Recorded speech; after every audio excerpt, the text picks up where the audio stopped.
What is going on, everybody? John Middlekauff, 3 and Out podcast. You can listen wherever you listen to podcasts. Apple, iTunes, those are the same things. Spotify, all got you covered. As well as the Volumes YouTube page. Make sure you subscribe to the page, leave a comment, like the video, check out the other content. Got you covered every single angle of the world of sports. Also, live on AMP. You can hear us live on AMP all week long. Download the AMP app on your smartphone and listen live on a daily basis. Got you covered. No big deal. We got you. A lot of quarterback talk off the top. Derek Carr, Aaron Rodgers, Geno Smith, and then some other stuff around the league. Got you covered. But first, can I tell you about my friends at Gametime? The Gametime app, easy to use. Go to your smartphone, download it, and when you do, baseball games, basketball games, concerts, comedy shows. You want to go see Chris Rock? Just at a live show on Netflix? Obviously, you can't see that show, but maybe he's got another show coming up. Check out the Gametime app. Use the promo code JOHN. That's J-O-H-N. That's my name. J-O-H-N. $20 off. Your first pair of tickets. So whether you're going to a Major League Baseball game, you want to go to the NCAA tournament, you want to go to an NHL hockey game, you want to go to a concert, Morgan Wallen's album just came out. You want to go see Morgan Wallen this summer? You want to go see Adele? I don't know. She might be playing. See whoever. Just go to Gametime, type in the concerts, type in the comedy shows, buy some tickets. Take your buddy, take your brother, take your wife, take your girlfriend, take your son, take your daughter. Get outside. Do something fun. And do it on me. Promo code JOHN. John, $20 off your first pair of tickets. Gametime app. Thank me later.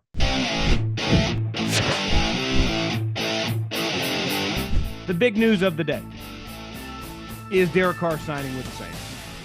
And it felt, I don't want to say inevitable because there was buzz about the Jets, but let's face it, we'll dive into them in a second. It feels like they're going after a white whale, as well as they should. They're a franchise that needs a little buzz. A lot of people thought, a lot of the Saints fans, that I was too harsh on them last year. I shorted them for two main reasons. I did not trust Dennis Allen with no quarterback. Now, Dennis Allen, as the season went on, their defense, when he was obviously the defensive coordinator with Sean Payton, is really good. And watched them a decent amount last year. They are a very physical defense. Defense is not going to be their problem. But with Andy Dalton, Jameis Winston, Taysom Hill in and out, it wasn't going to work.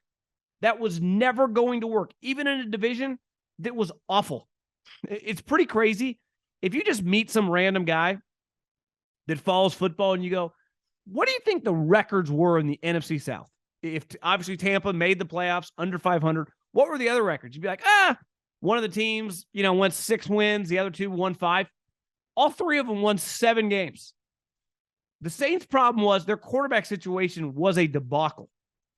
Now, Derek Carr had a horrendous season for his standards. He had really resurrected his career. I know somehow he'd made a Pro Bowl, but not an actual Pro Bowl. A bunch of guys bowed out, and the Pro Bowl doesn't even count anymore. But Derek Carr had a bad season for his standards. The previous year, when all hell broke loose in his organization, he carried them to the playoffs. He was awesome the last 2 weeks in must-win games at Indianapolis and then against the Chargers on Sunday night. And he had also had made some fantastic plays, I think on a Monday night game that got delayed against the Browns and another Thanksgiving game against the Cowboys in which the Raiders won. Derek Carr has won big games recently, 2 years ago, in a chaotic situation. Here's the other thing. I was around the Raiders a lot early in Derek's career. It's not a normal organization. Most people don't thrive there. It's why when Khalil Mack won the Defensive Player of the Year, it's just independently, he just was an ass kicker, and then he got the hell out of there because they couldn't afford to keep him, and Gruden traded him. And, his career actually is kind of derailed right now, too. He might get cut. But the Raiders are not a place where typically guys go to thrive for long periods of time. They run through a lot of coaches. They move. They literally moved, yet they didn't leave Oakland for several years. Think about that. When the Chargers said San Diego, we're no longer going to play here, they packed up and moved to L.A. in the little stadium the very next year. The Raiders did the polar opposite. It's a dysfunctional place. And the majority of human beings are not Steph Curry, Peyton Manning, the elite of the elite that can overcome dysfunction. They ebb and flow with it. And this year, Derek Carr, had a weird year. He did not look great.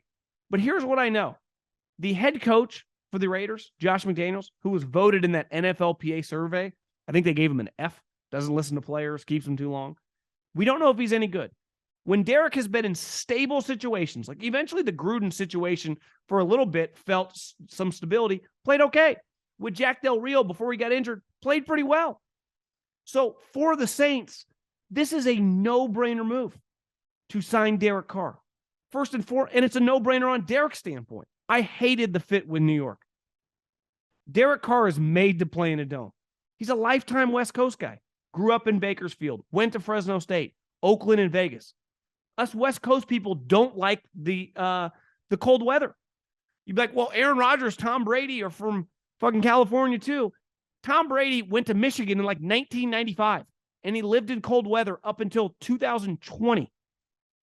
Aaron Rodgers has been on the Green Bay Packers for 17 years. So, yeah, we can eventually get used to it, but if you're never in it and then you just randomly go to it to play football, you're going to be at a disadvantage. So, to me, Derek, in the dome and in the division, which Tampa Bay, warm weather place, Atlanta, dome, Carolina, it gets cold at the end of the year, kind of, but New York, play 9 games because the AFC next year has the 17th game. And then New England and Buffalo, really cold places. Hated that fit. 2, they gave him a lot of money. He got a raise. He did not have guaranteed money left on his contract. Got $70 million, $60 million signing bonus. And because the way the contract's set up, he's going to be on the team next year. Got $70 million.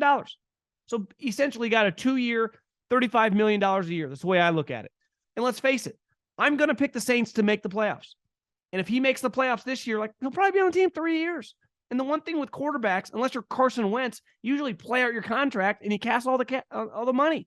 So I will be stunned if this doesn't go well. I was a hater last year with the Saints because of the coach and the quarterback. Now the coach I still don't love, but their division is awful. Derek is used to playing Patrick Mahomes and Justin Herbert 4 times in a given season. Now he's playing Carolina. We don't know their quarterback. Tampa, Tom Brady left, and all they have is Kyle Trask. And Atlanta is just in quarterback purgatory for a long time now. So they're going to be my pick. I don't see how one of these other teams gets my pick, regardless what happens, especially if they're dependent on a young player. So if I was a Saints fan, I would be very excited because we should be able to win 10, 11 games and make the playoffs. And we'll talk about, a lot of people are often you're hard on Dak. And listen, the Saints, if you could just have a Dak Prescott-like season, win double-digit games, make the playoffs, and then take your chances from there, that's a success. And that's worth $70 million over 2 seasons. And if you're Derek, you get a chance to now, ultimately when Tom and Bill broke up, they both okay, Tom won the argument. Did Bill lose? Bill still got 6 rings. He also has 2 other ones. I don't know when his game plan against Bill Walsh in the 80s is literally in the Hall of Fame. I think Bill sleeps pretty well at night. So if he's the loser in that argument, he's a pretty fucking good loser. But there's going to be a loser in this argument, right? If the Raiders are successful next year and Derek's not, it'll reflect poorly on the Raiders. On Derek. If Derek makes the playoffs and the Raiders are a joke again, we'll all point at the Raiders. There is going to be a loser with not much to show for it. Obviously, if Derek's the loser, he'll have a lot of money in the bank. But that, to me, is fascinating on this. And I think Derek's going to be motivated. You look at their schedule, it's not that hard. The Saints, that is. They get 8 dome games. They play Houston. You get a couple outdoor games that could be cold. I think they play at Green Bay and at New England, but I would imagine at minimum one of those probably be before Halloween. Usually you get 3 of your last 5 games are divisional games. I think this is a no-brainer move for both sides, and I think it's going to work. This is kind of a domino effect in a weird way because I think Derek knew that he had to play with, what do they say, a bird in the hand's better than 2 in the bush. He couldn't wait for the New York. And I think it's pretty clear New York was doing the college recruiting, saying all this fluffy BS because they don't know how the Rodgers situation is going to play out. Literally, the dude was in the darkness. He's trying to find himself. But it does feel like New York and Aaron Rodgers are destined for each other. Now, what the compensation is going to be, how this is all going to go down, I don't know. But that doesn't Like, if I tell you right now, like I saw Rap Sheet tell McAfee, like maybe Aaron Rodgers goes back to the Packers, can't see that one. Like, it feels like the ship has sailed. And it feels like Aaron Rodgers to the New York Jets is inevitable. And one thing that's interesting, because I heard someone say today, is the Jets' core star players are all young, which is a positive because they're all on rookie contracts. But when you think about Aaron Rodgers, who does Aaron Rodgers like? Think about what his biggest beef with Gutekunst and the front office was.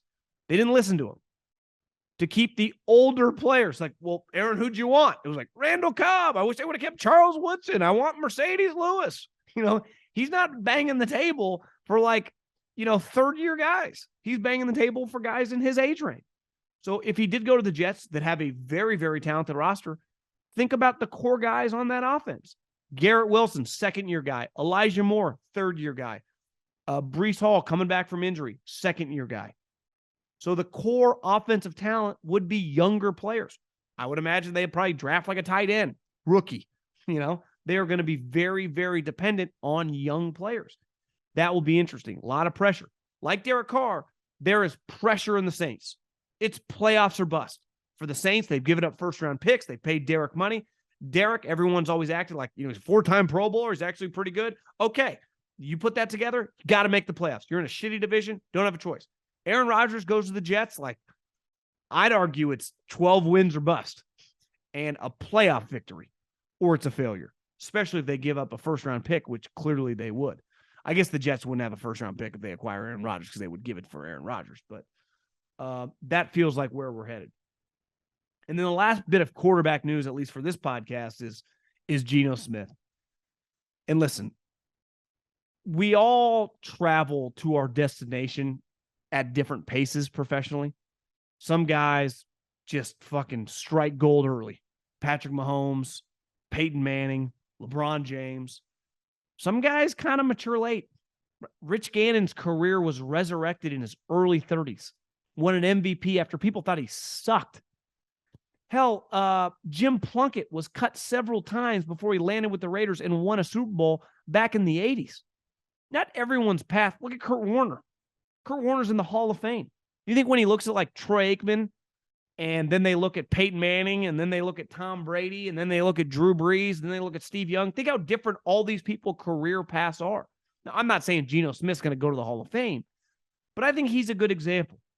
When you're a high-character guy, football means a lot to you, and you just keep swinging, sometimes eventually the dam breaks. And Geno Smith finally got an opportunity. And hell, he wasn't even handed that opportunity because in the offseason, it was like, Drew Lock. Geno Smith beat his ass out. And then the season ends, he's got 30 touchdowns, and now he's got $50 million. And he's perfect for Seattle in the sense that they're still able to draft a quarterback. And to me, he's kind of on that Alex Smith umbrella where he's a great guy to have around a young quarterback. And most of the quarterbacks that they would probably draft probably need a year to just sit, learn, and develop. And to me, Geno Smith is the best of both worlds. He's your ideal bridge-type quarterback. He can throw you 25, 30 touchdowns. You can be competitive for a playoff spot while you invest in a younger quarterback and let him mentor professionally, yet he's happy because he's been compensated. So this situation was pretty easy. It's a cool situation. It's one to me that should be celebrated because I think Geno Smith represents and has more in common with most of us than the star quarterbacks who are sweet from the beginning. Most people that are listening to this professionally, probably bounce around, figure some things out. It takes you a while. Not everyone just strikes gold in their 20s or 30s, right? Some people, most guys, I would say in society that are successful, it happens over time. And I think it took Geno a while. It took him almost a decade to figure it out. And he finally did. And he just feels like a good guy, easy to root for. So he gets $50+ million guaranteed, but he doesn't limit them from still taking a big swing at a young quarterback. So I think Seattle's in a very, very good spot. Okay, let's fire around the league to some things that have taken place up to right now, recording this, some transactions, a little NFL rapid fire. And let's start with the Raiders. They have franchise tagged Josh Jacobs. And I think there's a little bit of a hack. If you get a top 5-ish running back or a top 5-ish tight end, you could even say top 8-ish, I think it's a pretty easy move to franchise tag them. Because wide receivers right now, the high-end guys easily make over $20 million. When average guys hit free agency, they get an astronomical amount of money. Yet I can get a legit tight end or a legit running back on a 1-year contract, which are the best type contracts in the NFL for a position like running back, and not pay him that much. Like paying Josh Jacobs under $11 million and only being tied to him for 1 year, if, guys get hurt, that's obviously the risk at running back, is an easy business transaction. So Josh Jacobs is a stud, came a long way. Remember, he played in the Hall of Fame game. Now, I saw Josh McDaniels say at the Combine that he did it to get him some reps. Either way, the Raiders had a really rough season. Devontae Adams and Josh Jacobs did not, as well as Max Crosby. But those two guys are under massive contracts. Jacobs, this is the move because I think it's tough, right? Are you going to give him like 3 years, $15 million a year? He's going to want 35, 40 guaranteed. I'd rather play it year to year. I think this is the right move by the Raiders. Really good player. You get him at a bargain price. Now, I think the Raiders would say this is just the market. This is what running backs are paid. They kind of get screwed in the 1-year situation, and definitely tight ends do. Frank Clark, who's been on the Chiefs for a long time, obviously had some memorable games, makes big plays in the playoffs, is going to be cut. Is what happens. Older players who have seen their best days behind them, guys had a really good career, good for the Seahawks, obviously been really good for Kansas City when it's mattered the most. Last year, they drafted the Purdue pass rusher in the first round. Obviously, Chris Jones isn't going anywhere. I would expect them to draft another pass rusher in this draft. And this is part of, the maturation of this team. You kind of recycle older guys. They got rid of the Honey Badger last year, get rid of Frank Clark this year. Way the league works. The most interesting thing I saw with the Chiefs today, at least of right now recording this, they're not going to franchise tag back-to-back years Orlando Brown. And anytime you don't franchise tag, you allow a guy to hit free agency. And I think it's the right financial move because I think they are hesitant to pay him what he definitely would get, on the open market and really what the franchise tag at that position back-to-back seasons would cost them. The only thing I would say is that, it's hard to find left tackles. It's hard to find tackles in general, right or left. But there aren't many out there. Maybe they're confident, that they can draft a guy, they can develop a guy. Maybe there's a guy that they think they could sign for a much cheaper number. They can give 85, 90% of his production. But it's definitely a situation because I would say there's a chance that he's not back on the team if they're willing to let him test the market. The Bears, pretty well reported. And I've been saying for a while, I thought they would trade Justin Fields. Turns out they're not going to. Talked to a couple people at the Combine, said they're keeping him. Well reported today. Albert Breer, Peter King, he's staying. Now, Ryan Poles, I think he said this to Peter King, was pretty cocky. He thinks I can get 3 first-round picks. Obviously, one of those is this year's. You basically trade 1 to, 5 and get like the Miami Dolphins got 3 first-round picks. They really got 2 first-round picks because they just flopped first-round picks that year with Trey Lance. But that's the way, I guess, we describe it.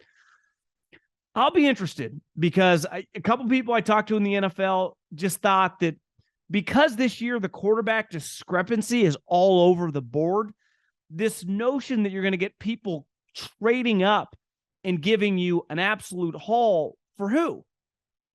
I don't know. If he can get 3 first-round picks, Ryan Poles might be executive of the year. That's incredible for a class that I like Bryce Young, but a 5'10 quarterback, you're trading up all that for a 5'10 quarterback? So I'll be very, very interested to watch this all shake out. Now, he's got to trade back. And worst case scenario, if he does get, it takes 2 to tango. So if he wasn't able to trade out, then it becomes are you going to draft Jalen Carter? And I don't think he would. I think they would take Will Anderson. But ideally, when you're going to roll with the quarterback and you have as many needs as they do, and you made a deal that I think you would like a redo on with a Chase Claypool, they got to find a way, to me, at minimum, if they trade back several spots, to get an extra 1 and an extra 2. if they could do that and flip-flop this year, they'd be in pretty good shape because they got a lot of holes. Roster isn't very good. And in a weird way, and I know this is not the way teams think, sucking again isn't the worst thing because there are two really, really good quarterbacks in next year's draft. But the Bears got a long way to go. And these next couple months, will go a long way in defining the Ryan Poles, Matt Eberflus era. Calvin Ridley learned a valuable lesson that all of us gamblers have learned. Parlays are hard. You don't win many of them. Now, the difference is most of us that make parlay bets are not in the National Football League, and we don't get suspended for a season. But what's cool is Calvin Ridley, if of all the teams that really kind of need him, the Jags would be that team that makes them immediately very interesting. I think we got the Bills, the Bengals, and the Chiefs as just lock 12, 13 win teams moving forward. If Calvin Ridley's good, we might just be looking at, because their offense could be so much better, have another solid draft. The Jags might just be a lock playoff team for the next several years in that division, especially with Tennessee, we'll get into here in a second. But Calvin Ridley, if he's 80, 90% of what he once was with the Falcons, the Jags could be pretty good. Really good on offense. You had Ridley to go with Christian Kirk, who had a really good season. They franchised Evan Ingram. They add another back to go with ETN. Trevor Lawrence takes another step. Pretty interesting offense to go with Doug Peterson, Super Bowl champ, calling the plays. No big deal. Tony Pollard, a lot like Josh Jacobs. These deals are just so easy to make. There is no better feeling than franchising a guy who you don't really want to give a long-term deal for and not having to pay that much money. So to give whatever it is, $10.5 million to Pollard and not be tied, and the difference between Pollard and Jacobs is Pollard had a pretty serious injury in the last game of the season. Didn't he shatter his ankle or his leg? Got bent back over, which, is not ideal. He's going to be out, who knows? Hopefully he's ready to go by training camp, but that is, would they even have done a long-term deal with him to begin with? Probably not. Maybe they would have been more inclined if he was healthy. But it's 100% the right move. Tony Pollard's a really good player. To me, if he's healthy, you could easily cut Zeke. I know Jerry is infatuated with Zeke. It's 2023. It's not 2018. I was a huge Zeke fan when he was a younger player. Do it all back.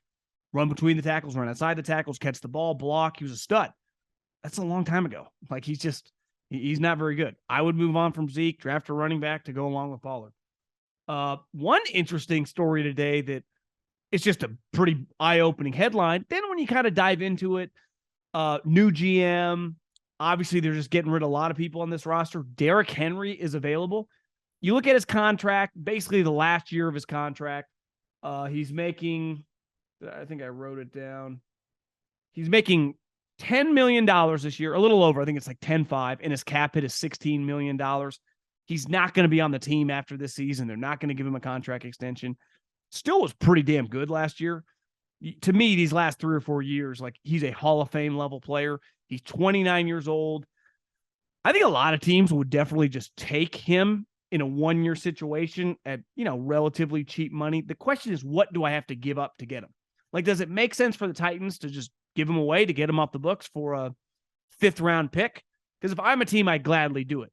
I think the Titans would rather get a second-day pick, let's say a 3rd-round pick. Well, if I'm a team in a draft that consistently yields starting running backs, Derrick Henry was a 2nd-round pick. So I have shown over and over and over that I can find guys in the 3rd, 4th, 5th round that can become my starter who are way cheaper than $16 million cap hit. That's what I think you balance. Though, if you still think he has a year or two left, for a 4th-round pick, I think about that. Because he is still a guy that can carry you not just for games, but for a month. He can have a month where he runs for 780 yards and averages 175 yards a game.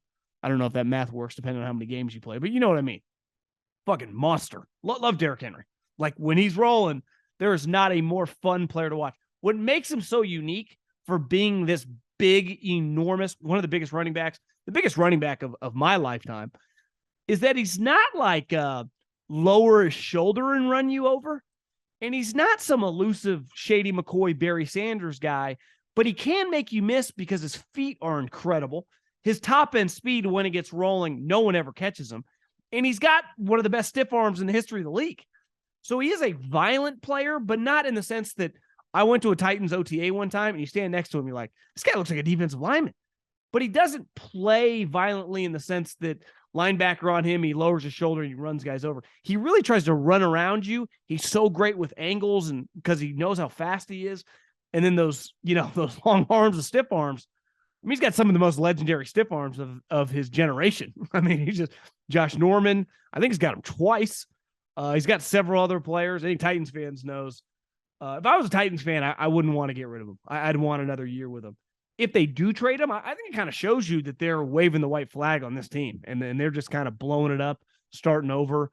Maybe they want to bottom out and then try to get one of these quarterbacks next year.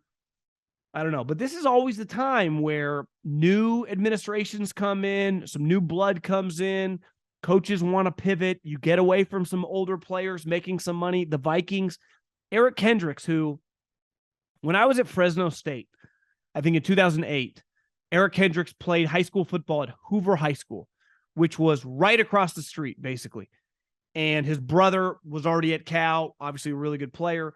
But when Eric was coming out of high school, we were kind of interested. And listen, I didn't really know what I was doing. I remember watching him thinking, like, is this guy that good? And then he eventually got an offer from UCLA, went to UCLA, had a fantastic career there, ended up getting drafted in the second round, has had a fantastic NFL career.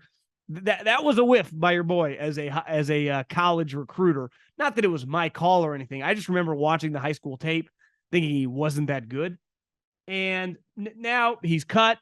This is the nature, 30, 31, 32-year-old guys who make a lot of money, they get released. Now, I think the question is, when we saw this last year with Bobby Wagner, is how good is he still? Because I saw PFF had him ranked like the 89th best linebacker. He's always been a really athletic guy, 3-down linebacker. I just vividly remember him just making so many tackles in the peak of kind of that Zimmer defense. But in the NFL, man, you get to like 30, 31 at most positions. A lot of guys just fall off the cliff. So it'll be very interesting to see his market. Is he a guy that signs immediately, or is he a guy that, it takes a little time? He's made a lot of cash. He's had a lot of success. I've always really enjoyed him in the NFL. But, I don't know. This is just the nature of the beast, and that defense clearly needs to get a lot better. The Rams, I appreciate their mindset as an organization. Like, I will always be fond of and be drawn to aggressive people, aggressive organizations, the aggressive mindset. Always cool with it. I also, I'm a little bit more... as a stock trader, I've always been a little more long-term. As a human being, I've always been pretty good at being patient in an aggressive way, right? Like, not everything can just happen at the snap of the fingers. And I'm an impatient human being, but it feels like the Rams sometimes, like they get really excited about something and they go all in and then they regret it immediately. Like, it was like, oh, Allen Robinson, what a splash. And everyone had always thought Allen Robinson's been getting screwed on the Bears forever because Trubisky sucks. Wait till he gets a real quarterback. Then he got a real quarterback, went to the Rams, and he was awful, and the Rams immediately regretted it, and now they've allowed him to seek a trade. Like, again, the Rams process netted them a Super Bowl a couple years ago. But let's be honest, it's been a little herky-jerky. And this is a classic, like, what are we doing? Did you really just sour on him that much? Because in theory, if you just think he sucks, because if you still thought, like, listen, last year was a weird year, you get him back with Kupp to go with Aaron Donald, Stafford comes back, you draft some players in the mid rounds, and you try to be a competitive playoff team again. Look at the NFC, it sucks. They clearly, you grant this guy to make a trade. I don't care about his cap number. You don't think he's any good, or you don't think he can be successful for you. So the Rams, we have to acknowledge, and this is Sean, who, if you read that Athletic article, was like ready to jump off a bridge last year when they had a little rough patch. Like, this is the NFL, Sean. You're not going to win 12 games every year. Some years just suck. Google Andy Reid's history. He makes the playoffs 80% of the years, but he's had some rough years. It's football, Sometimes guys get hurt. Sometimes shit doesn't fall your way. And it feels like he specifically, and listen, I get it. Us millennials, man, we're used to instant gratification. We're internet age babies. Streamers, we've been a part of it all. 20 years, we've got the internet in our lives. We're not willing to see the long-term aspect on a lot of things. But in football, you can't just pivot every single year. And it kind of feels like that's what they're doing. Last but not least, the Niners, reports out of the combine were interested in Baker Mayfield. Now, Brock Purdy, his elbow injury that's, taken some time to heal because the doctor for the Texas Rangers that's going to do the elbow surgery saw it and saw there was still some inflammation, wanted to wait. Now that he's going to get it on Friday. We'll find out Friday if it's the 6-month injury and that injury he can start throwing in 3 months, or is Tommy John, he's basically out for the season. Now, I don't know if that would – no, I think it would, because if he's ready in 6 months and they think he's going to be healthy, Brock Purdy will be their starting quarterback. Now, that doesn't mean – and that's not going to, have them resist signing a veteran quarterback. They're going to do that no matter what. But I do think if he was out for the season, their approach to a veteran quarterback would be a lot different, because there's a chance that veteran quarterback might have to be the starter if Trey Lance can't get it done. And there were some rumors about them being interested in Baker Mayfield. I think Andy Dalton's a guy, but Baker Mayfield would make some sense, right? Started a lot, has been in this scheme before, and has just started a lot of games. And that's one thing last year when the season started, before Jimmy Garoppolo decided to come back, they were basically Brock Purdy, Nate Sudfeld, and Trey Lance. And it worked out pretty well because they ended up in the NFC Championship game. But that was a pretty risky way to go about it. And they got a little lucky. Jimmy Garoppolo's market was shitty because, the injury, and they couldn't trade him. And they just got him back for $6.5 million. That's clearly not going to happen this year. Jimmy's gone. They've even admitted it. And this will be fascinating to see where Jimmy goes.